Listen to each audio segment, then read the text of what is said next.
नहीं जल रहे हैं। कोई गाड़ी आती है, गाड़ी को देखते हैं इसमें अनाज आ रहा है, इसमें हमारी कुछ खुराक आ रही है, खाना आ रहा है, उस गाड़ी को देखकर वहां के बच्चे, मर्द, औरतें सब भागते हैं और फिर भी डर लगता है कहीं ऐसा ना हो कि हम खाना लेने जाएं और बमबारी हो जाए। ये माहौल हमारे ऊपर भी तारी होता है।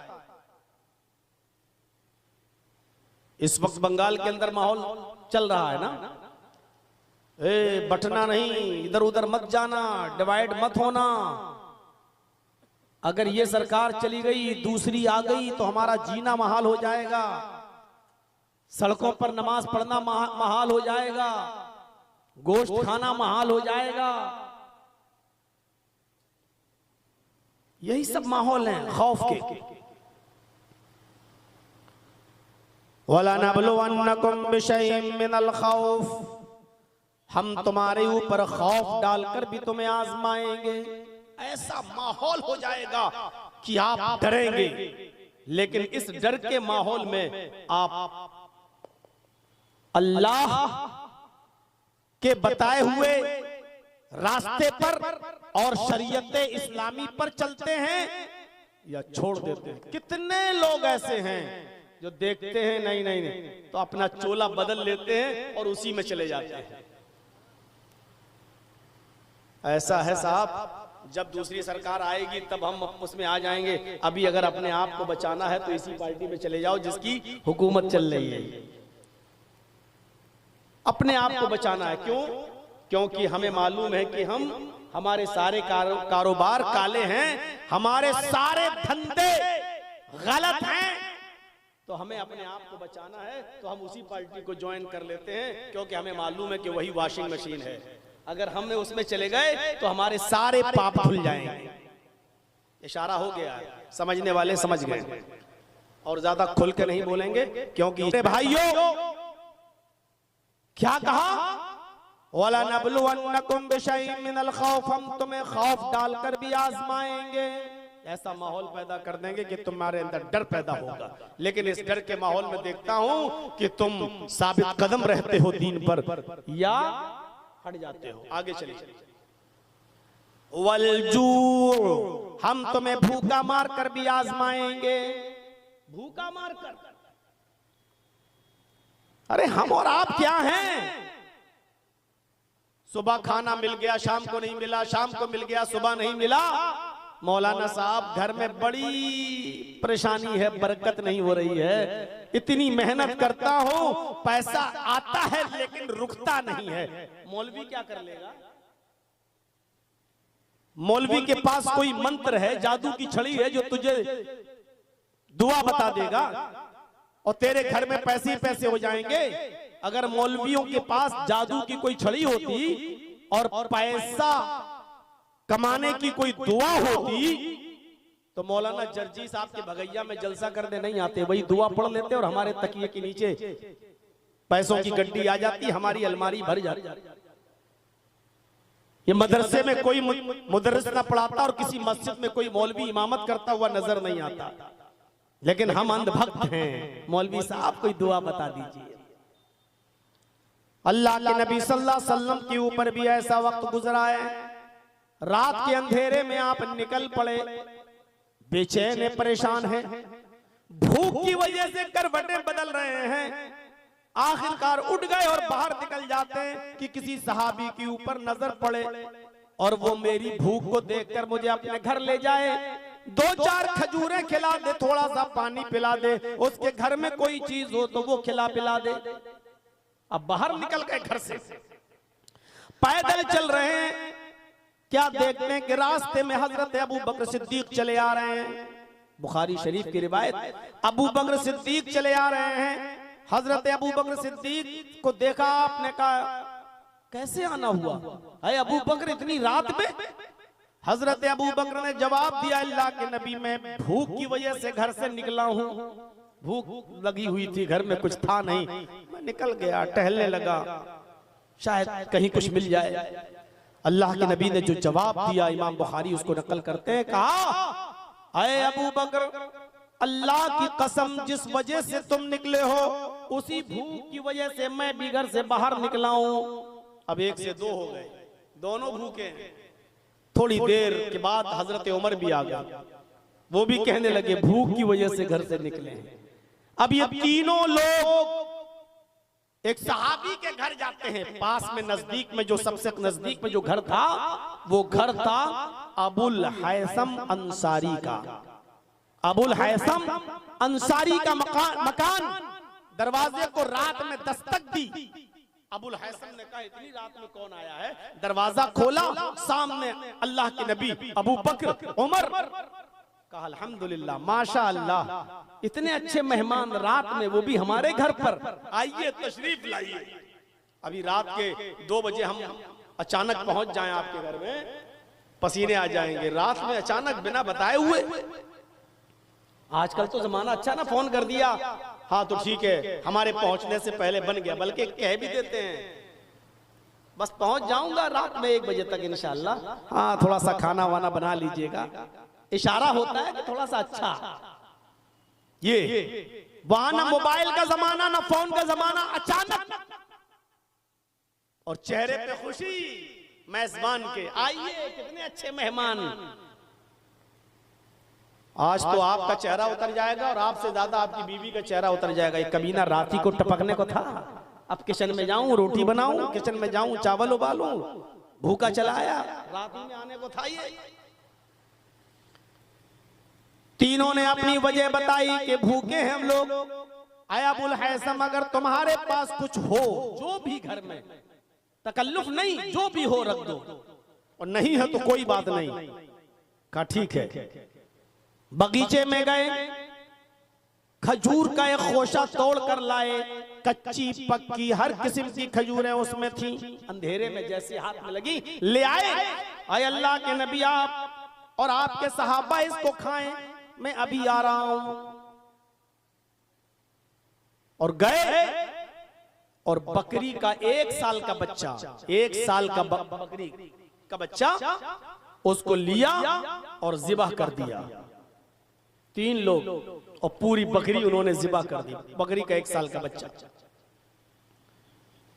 खाना बनने लगा, थोड़ी देर लगी कि खाने के तरह तरह के आइटम बन गए, रोटी बन गई, दस्तरखान लगा दिया गया और सामने खाना रख दिया गया।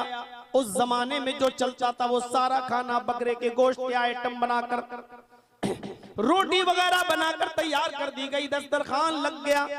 अबू बकर भी बैठे, उमर भी बैठे और अल्लाह के नबी सल्लल्लाहु अलैहि वसल्लम भी बैठे। अल्लाह के नबी की नजर जब इन नेमतों के ऊपर गई, गोश्त के ऊपर गई, रोटी के ऊपर गई, गोश्त के मुख्तलिफ वैरायटीज के ऊपर गई, तो आपकी आंखों में आंसू आ गए।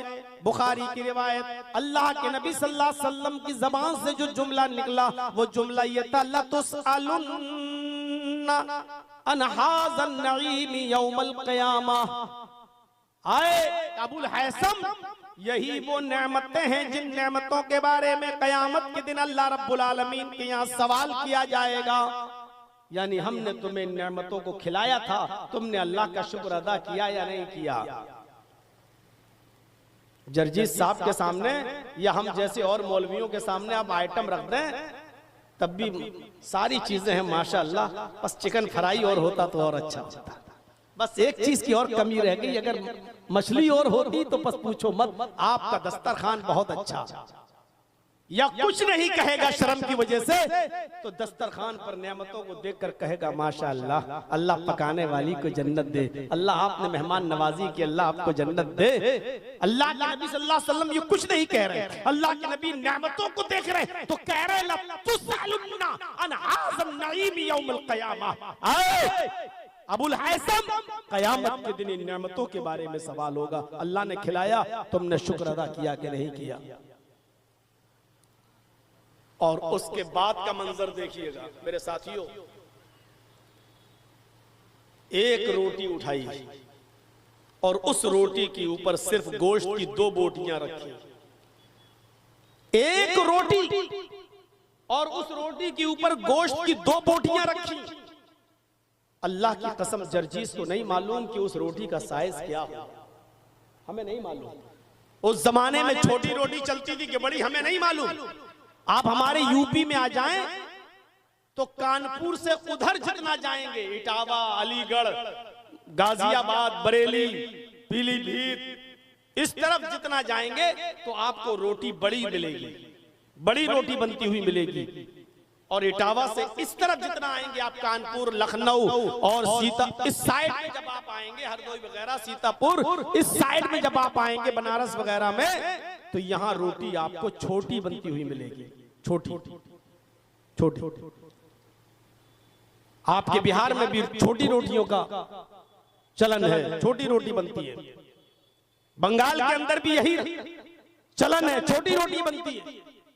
लेकिन अल्लाह के नबी ने जो रोटी उठाई उसका साइज नहीं मालूम, सिर्फ ये लफ्ज आया है कि एक रोटी उठाई और उस रोटी के ऊपर 2 बोटियां रखी गोश्त की और ऐसे मोड़ दिया और अबुल हैसम को दिया। क्या अबुल हैसम, लिए लो, पकड़ो और इस रोटी को जिसमें 2 बोटियां हैं ये मेरे घर ले जाओ और मेरी बेटी फातिमा को पहुंचा दो। आज तकरीबन 15 दिन हो गए, मेरी बेटी को भी गोश्त नसीब नहीं हुआ। आज 15 दिन हो गए, मेरे घर में भी चूल्हा नहीं जला। ये रोटी और ये गोश्त का थोड़ा सा सालन आज मेरी बेटी भी खा लेगी, जाओ ले जाओ। अबुल हैसम अंदर गए, कहा बीवी, अल्लाह के नबी ने एक रोटी दी और 2 बोटियों का फातिमा को पहुंचा दो। इस रोटी में और गोश्त की इन 2 बोटियों में फातिमा का क्या हो जाएगा? तुम बर्तन तैयार कर दो, टिफिन तैयार कर दो। उनकी बीवी ने रोटियां, कई रोटियां रख दी और गोश्त का पूरा प्याला भर दिया। अबुल हैसम जब उसको लेकर जाने लगे, सुनिए, अबुल हैसम जब पूरा टिफिन लेकर जाने लगे तो अल्लाह के नबी ने उनको दरवाजे पर पकड़ लिया। फरमाया, अबुल हैसम, इस बर्तन में, टिफिन में क्या है? कहा, अल्लाह के नबी, मेरी बीवी को अच्छा नहीं लगा एक रोटी 2 बोटी फातिमा को दी जाए, इसलिए उन्होंने ये पूरा बर्तन प्याला गोश्त से भर दिया और कई रोटियां रख दी ताकि आपकी बेटी पेट भर के खाना खा ले। अल्लाह के नबी की जबान से जो जुमले निकले वो जुमले ये थे, आए अबुल हैसम, अगर पेट भर कर मेरी बेटी ने खाना खा लिया तो फिर वो आज की रात अल्लाह की इबादत नहीं कर सकेगी, तहज्जुद में नहीं उठ सकेगी, अल्लाह को याद नहीं कर सकेगी।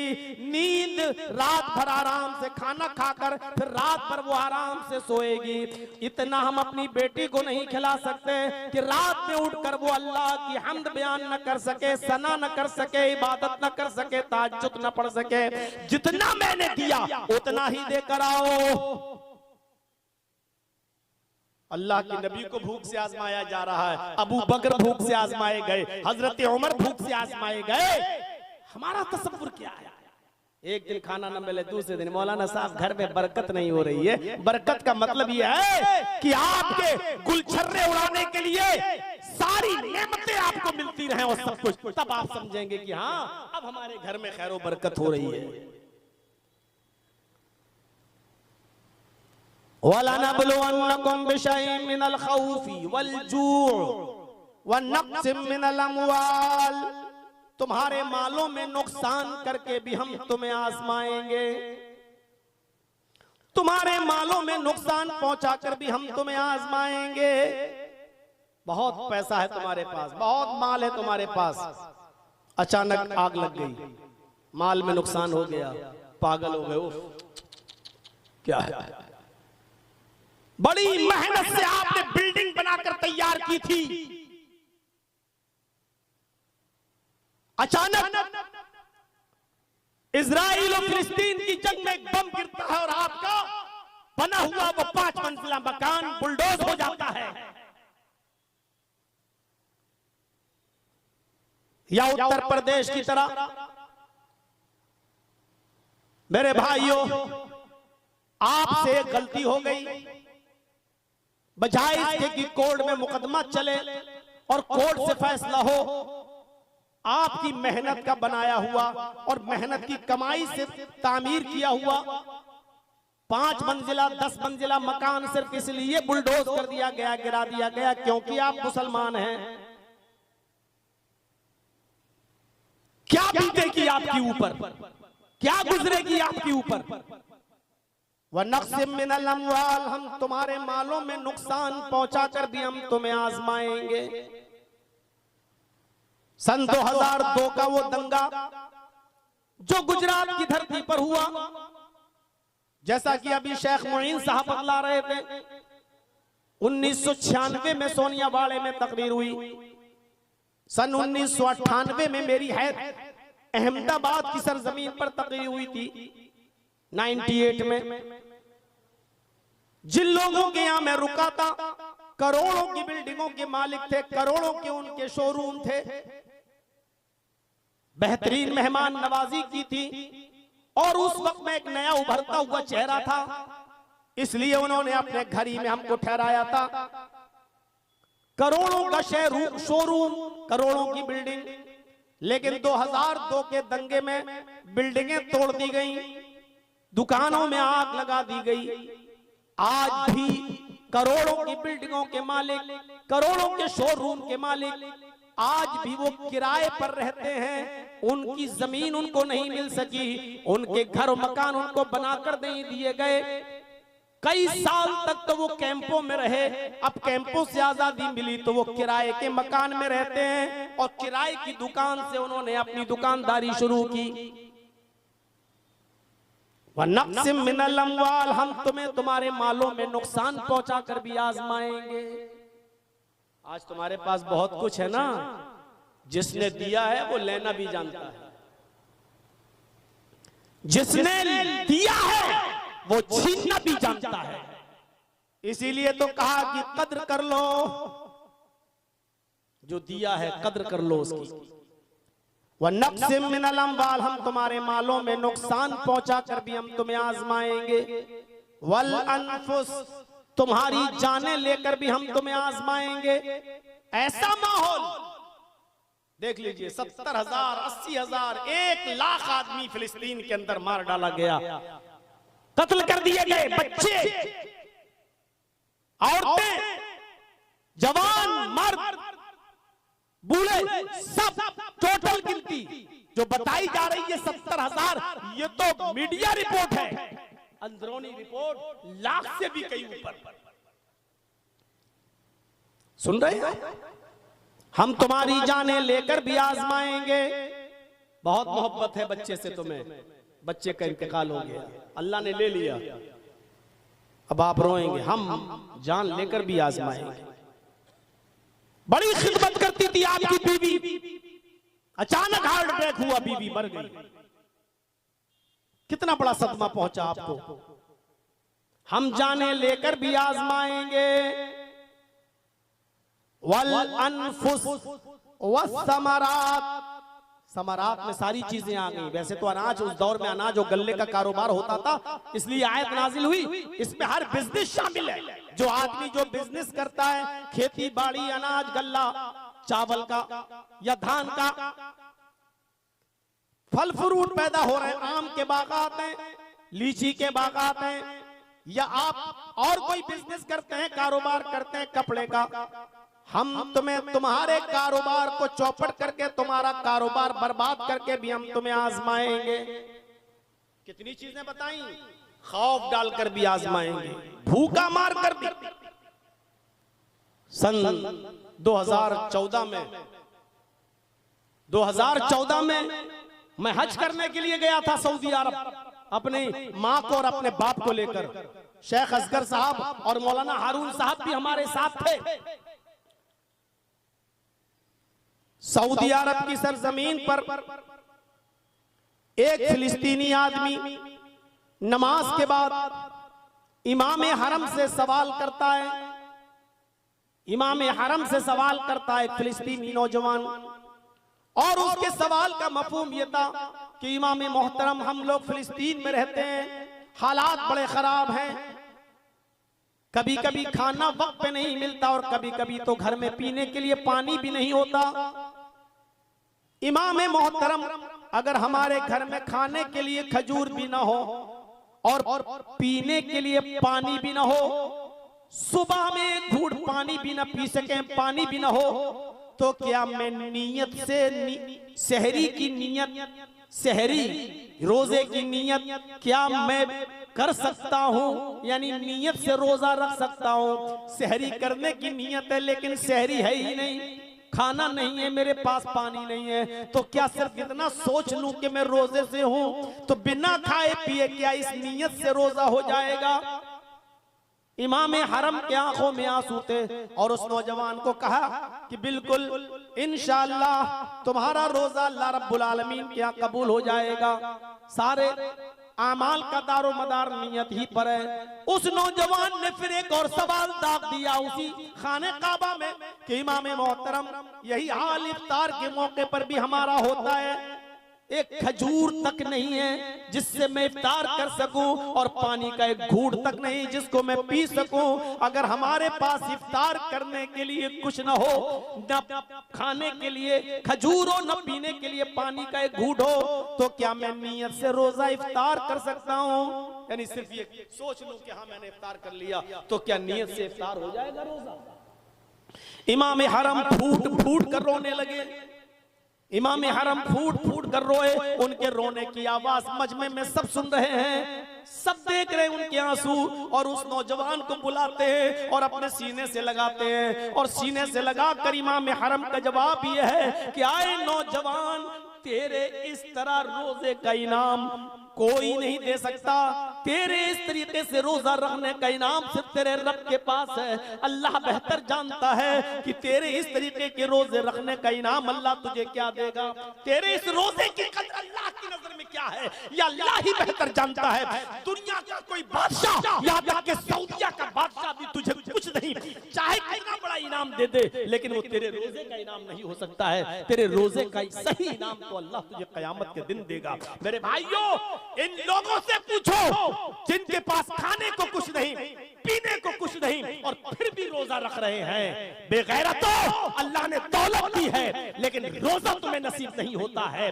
तुम कहते हो भूख बर्दाश्त नहीं होती है, तुम कहते हो कि बिजली नहीं छूटती है, तुम कहते हो बड़ा मेहनत और मजदूरी का काम हम घर पे करते हैं, इसलिए हमें मेहनत करना पड़ता है, इसलिए रोजा नहीं रखते। तुम्हें नींद कैसे आ जाती है? तुम बिस्तर पे अपने आराम के साथ ख्वाबे खरगोश में मस्त होकर सो कैसे जाते हो? अल्लाह का अज़ाब तुम्हारे दिलों को चीर क्यों नहीं देता है? तुम कैसे आराम की नींद सो जाते हो बिस्तर पर? कैसे तुम्हें नींद आ जाती है बिस्तर पर? इस कश्मीरी नौजवान से पूछो, वला नब्लुवन्नकुम बिशैइन मिनल खौफ, खौफ डाल के भी आजमाएंगे, हर वक्त खौफ के साए में रहते हैं वो लोग, वलजू, भूखा मार कर भी आजमाएंगे। जितना भूखे वो लोग रहते हैं, हम और आप नहीं रह पा रहे हैं। वनक़्सिम मिनल अम्वाल, जितना मालों का नुकसान उतना उनका हुआ है, हमारा और आपका नहीं हुआ। वल अनफुस, जितनी जानें उनकी गई हैं, आज किसकी जानें जा रही हैं? वसमरात, खेतियां बाड़ियां कारोबार बिजनेस हम तुम्हें तबाह करके भी हम तुम्हें आजमाएंगे। इन तमाम सूरतों में मेरे जो बंदे सब्र कर ले। अब आया क्या कहा? इन तमाम आजमाइशों में मेरे बंदे जो पूरे उतर जाएं और सब्र कर लें, सब्र। वबश्शिर साबिरीन, तो सब्र करने वालों को बशारत दे दो। मुफस्सिरीन का इत्तिफाक, जन्नत की बशारत। वबश्शिर साबिरीन, ये हुक्म दिया जा रहा अल्लाह के नबी को, ऐ मोहम्मद सल्लल्लाहु अलैहि वसल्लम, इन सब्र करने वाले लोगों को जन्नत की खुशखबरी सुना दो, जो इन तमाम इम्तिहान में पास हो जाएं, पूरे उतरे, अल्लाह कि दीन को ना छोड़ें, शरीयत को ना छोड़ें, इस्लाम को तर्क न करें, ऐसे लोगों को तुम जन्नत की खुशखबरी सुना दो। अब ये सब मुसीबतें हैं, खौफ, भूख, मालों में नुकसान, जानों का जाना, कारोबार का बर्बाद होना, ये सब मुसीबतें हैं। आगे दुआ बताई जा रही है, सुनिएगा। अल्लज़ीना इज़ा असाबतहुम मुसीबा, जिन लोगों को जब कोई मुसीबत पहुंचे, मुसीबत कोई भी मुसीबत हो सकती है, कोई भी गम आ सकता है। अल्लाह ताला क्या कह रहा है? मेरे बंदो, जब तुम्हें कोई मुसीबत पहुंचे, जब तुम्हें कोई मुसीबत तुम्हें घेर ले, कालू, तो मेरे बंदे उस मुसीबत से घबराते नहीं हैं, आप ऐसे अल्लाह के बाद उस मुसीबत को देखने के बाद उनकी जबान से जुमला निकलता है, इन्ना लिल्लाहि व इन्ना इलैहि राजिऊन। हम सब अल्लाह की तरफ से हैं और अल्लाह ही की तरफ हम सबको लौट कर जाना है। हम सब अल्लाह ही की तरफ से हैं और अल्लाह की तरफ लौट कर जाना है। बड़ी बदकिस्मती ये है हमारी और जहालत ये है हमारी कि हम ये समझते हैं कि ये कोई मर जाए तो मरने की खबर सुनो तब ये दुआ पढ़ो, इन्ना लिल्लाहि व इन्ना इलैहि राजिऊन। ये हमारी जहालत है। ये अलग बात है कि मौत भी एक मुसीबत है, गम का पहाड़ टूटता है मौत की खबर सुनकर, तो उस वक्त भी ये दुआ पढ़ी जा सकती है। लेकिन सिर्फ मौत ही गम लेकर नहीं आती है, मौत ही गम लेकर नहीं आती, खौफ का माहौल पैदा हो जाए ये भी गम है। इन्ना लिल्लाहि व इन्ना इलैहि राजिऊन। कोई बहुत बड़ी परेशानी आ जाए, इन्ना लिल्लाहि व इन्ना इलैहि राजिऊन। रात में कोई अहम काम कर रहे हो, अचानक लाइट चली जाए, ये भी एक मुसीबत है। इन्ना लिल्लाहि व इन्ना इलैहि राजिऊन। 1 लाख रुपए का मोबाइल खरीदा, साफ एप्पल का फोन है, आईफोन है, अभी 2 ही दिन हुए खो गया, चोरी हो गया, कहां चला गया पता चला मोबाइल गायब, कोई चीज खो गई। इन्ना लिल्लाहि व इन्ना इलैहि राजिऊन। ये सब दुआ पढ़ी जाती है, पढ़ना चाहिए। अल्लज़ीना इज़ा असाबतहुम मुसीबा, जब मुसलमानों को कोई तकलीफ पहुंचती है, कोई मुसीबत उनके पास आती है, तो ये घबराते नहीं हैं, उस मुसीबत को मोस्ट वेलकम कहते हैं, उस मुसीबत का स्वागत करते हैं और कहते हैं इन्ना लिल्लाहि व इन्ना इलैहि राजिऊन। अल्लाह तो कह रहा है कि मुसलमान तो वो है कि मुसीबत से घबराता नहीं है, बल्कि मुसीबत के मौके पर वो अल्लाह पर तवक्कुल करता है।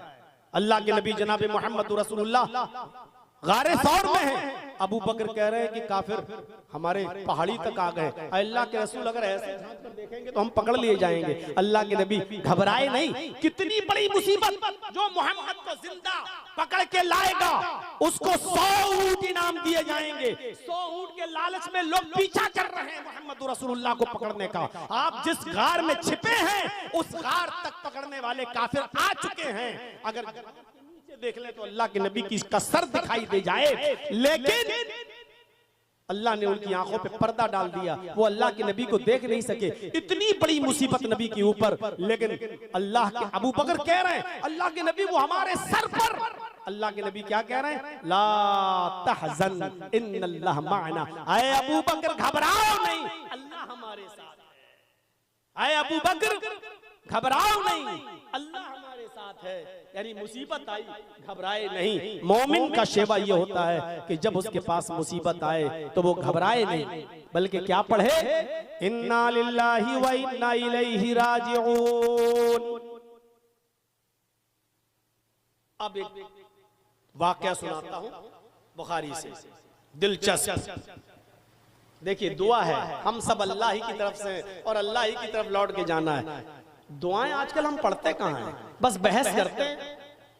फर्ज नमाज के बाद दोनों हाथ उठा के दुआ मांगना चाहिए कि नहीं मांगना चाहिए, इमाम जब मांगे तो उसके साथ हाथ उठाना चाहिए कि नहीं उठाना चाहिए, कब्रिस्तान में जाएं तो हाथ उठाकर दुआ कर सकते हैं कि नहीं कर सकते हैं, ईद की नमाज पढ़ने के बाद ईदगाह में हाथ उठाकर दुआ पढ़ सकते हैं। बहस करवा लो हमसे बस। अरे दुआ करने से आपको कौन रोक रहा है? गौर करो, इन तमाम मुसीबतों में सबसे बड़ी मुसीबत क्या है? आपके किसी अजीज और किसी करीब का इंतकाल हो जाए। मसलन आपकी बीवी का इंतकाल हो जाए, मसलन आपके बेटे का इंतकाल हो जाए, तो ये चीज सबसे बड़े गम को लेकर आती है। सबसे बड़ा गम ये है। इस मौके पर क्या दुआ पढ़नी चाहिए? इन्ना लिल्लाहि व इन्ना इलैहि राजिऊन। अल्लाह के नबी सल्लल्लाहु अलैहि वसल्लम इसके आगे एक दुआ और पढ़ते थे, जरा सुनिएगा मेरे भाइयों, और ये दुआ याद कर लीजिएगा, बहुत काम आएगी। आज मैं कुछ सिखा के जा रहा हूं आपको, कुछ सीख लीजिएगा। अल्लाह के नबी सल्लल्लाहु अलैहि वसल्लम जब किसी के इंतकाल की खबर सुनते तो आप क्या दुआ पढ़ते? इन्ना लिल्लाहि व इन्ना इलैहि राजिऊन। इसके बाद एक जुमला और, अल्लाहुम्मा अजिरनी फी मुसीबती वखलिफ ली खैरम मिनहा। छोटा सा टुकड़ा है बस, कितने लोगों को याद होगा? और याद होगा भी नहीं, अभी हमारे जहन सेट नहीं है। हमें दूसरी चीजें जल्दी याद हो जाती हैं, दुआएं जल्दी याद नहीं होती हैं। हर साल रमजान के महीने में शब कदर में माइक लेके सिखाना पड़ता है कि दुआ पढ़ो, अल्लाहुम्मा इन्नका अफ़ुव्वुन तुहिब्बुल अफ़्व फ़अफ़ु अन्नी। इतनी सी दुआ याद नहीं हो पाई, इतनी सी दुआ, और बार बार याद कराया जाता है कि ये दुआ पढ़ो शब कदर में, ये दुआ पढ़ा करते थे अल्लाह के रसूल, अल्लाहुम्मा इन्नका अफ़ुव्वुन तुहिब्बुल अफ़्व फ़अफ़ु अन्नी। हर साल बताना पड़ता है। अरे रोजाना हमारे मोहल्लों में, आपके शहर, कोई ना कोई इंतकाल करता रहता है। ये दुआ पढ़ने में क्या हर्ज है? इतनी सी दुआ, इन्ना लिल्लाह तो याद है, इन्ना लिल्लाहि व इन्ना इलैहि राजिऊन। अल्लाहुम्मा, अब ये दुआ याद करना है बस, अल्लाहुम्मा अजिरनी फी मुसीबती, आय अल्लाह मेरी मुसीबत में मुझे बेहतरीन अजर अता फरमा, वखलिफ ली खैरम मिनहा, और जो तूने मुझसे छीना है उससे बेहतर चीज तू हमें अता फरमा दे। जो तूने मुझसे छीना है उससे बेहतर चीज तू हमें अता फरमा दे। 5-6 बेटों के बाद, बेटियों के बाद एक बेटा मिला, अभी 2 साल का हुआ, उसका भी इंतकाल हो गया। पढ़िए, अल्लाह इन्ना लिल्लाहि व इन्ना इलैहि राजिऊन, अल्लाहुम्मा अजिरनी फी मुसीबती वखलिफ ली खैरम मिनहा। हम सब अल्लाह की तरफ से आए हैं, अल्लाह ही की तरफ लौट कर जाना है। अरे अल्लाह मेरे बेटे के इंतकाल पर जो मुसीबत मेरे ऊपर आई है, इस मुसीबत में मुझे बेहतरीन अजर अता फरमा, वखलिफ ली खैरम मिनहा, और तूने मुझसे जो छीना है मुझे उससे बेहतर चीज दे दे, यानी इससे बेहतर बेटा तू मुझे अता फरमा दे। आप अल्लाह से क्या मांगे? अल्लाह के नबी सल्लल्लाहु अलैहि वसल्लम असर की नमाज के बाद सहाबा किराम के पास बैठे हुए मस्जिद में, और आप उनको समझाने लगते हैं और यही दुआ सिखलाते हैं कि तुम्हारा जब कोई करीबी इंतकाल कर जाए तो ये दुआ पढ़ लिया करो, इन्ना लिल्लाहि व इन्ना इलैहि राजिऊन, अल्लाहुम्मा अजिरनी फी मुसीबती वखलिफ ली खैरम मिनहा। इसी सहाबा की महफिल में हजरत अबू सलमा रज़ी अल्लाह ताला अन्हु बैठे हुए हैं। सहाबा में बहुत से सहाबा थे, अबू सलमा भी थे। अबू सलमा कहते हैं, अल्लाह के नबी ने जब ये दुआ बताई तो मैंने इस दुआ को याद कर लिया। अल्लाह के नबी ने ये दुआ सिखलाई, मैंने इस दुआ को याद कर लिया, और जब मैं अपने घर पे पहुंचा तो मेरी बीवी ने, उम्मे सलमा ने कहा, आज आप बड़ी देर से आए, असर के बाद आप जल्दी आ जाया करते थे, फिर बाजार से खाना पकाने के लिए कुछ लेने जाया करते थे, और आज आप इतनी देर से आए हैं कि अब मगरिब की अज़ान अभी हो जाएगी, आप फिर मस्जिद में चले जाएंगे, खाने पकाने में देर हो जाएगी। कहां रह गए थे आज? आज देर कैसे हो गई आने में? आज देर कैसे हो गई आने में? हजरत अबू सलमा कहते हैं, मेरी बीवी आए उम्मे सलमा, आज अल्लाह के नबी ने असर की नमाज के बाद लोगों को रोक लिया, कुछ समझाने लगे, दर्स देने लगे, और आज आपने एक दुआ भी सिखलाई, जब तुम्हारे किसी अजीज का इंतकाल हो जाए तो ये दुआ पढ़ लिया करो, इन्ना लिल्लाहि व इन्ना इलैहि राजिऊन, अल्लाहुम्मा अजिरनी फी मुसीबती वखलिफ ली खैरम मिनहा। उम्मे सलमा कहती हैं कि मेरे शौहर अबू सलमा ने जब ये दुआ मुझे बताई कि अल्लाह के नबी ने मस्जिद में ये दुआ सहाबा को सिखाई, तो मैंने अपने शौहर से ये दुआ सुनी, तो मैंने भी इस दुआ को याद कर लिया। ये दुआ तो सबको याद थी, इन्ना लिल्लाहि व इन्ना इलैहि राजिऊन, इतना सा याद करना था, अल्लाहुम्मा अजिरनी फी मुसीबती वखलिफ ली खैरम मिनहा। इतनी बार मैं इस दुआ को पढ़ चुका हूं कि शायद अब आपको भी याद हो गया होगा। किसी को खड़ा करके पूछें, इतनी बार मैं दोहरा चुका हूं कि शायद आपको याद हो गई हो।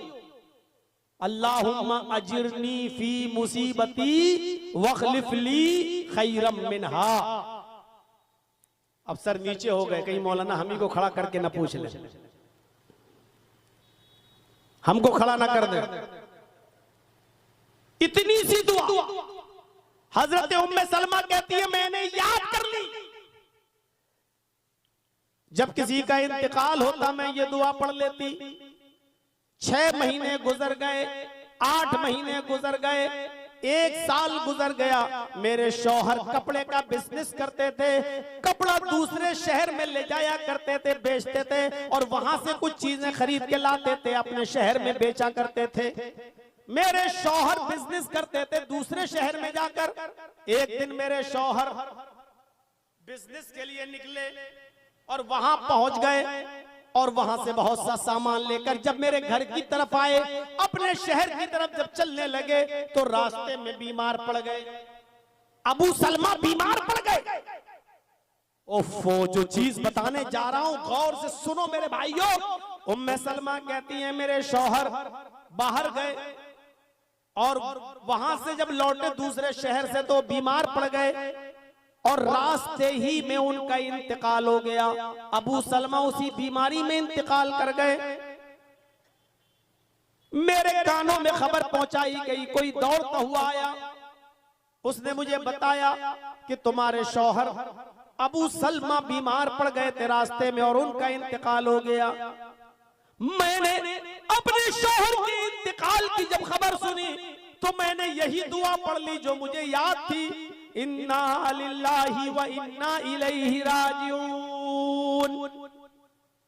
यही दुआ मैंने पढ़ ली, इन्ना लिल्लाहि व इन्ना इलैहि राजिऊन, अल्लाहुम्मा अजिरनी फी मुसीबती वखलिफ ली खैरम मिनहा। फिर मिट्टी मेरे घर लाई गई, गुस्ल दिया गया, कफनाया गया और अबू सलमा को दफन कर दिया गया। मैं इद्दत में बैठ गई, मैं इद्दत में बैठ गई, इद्दत करने लगी और जब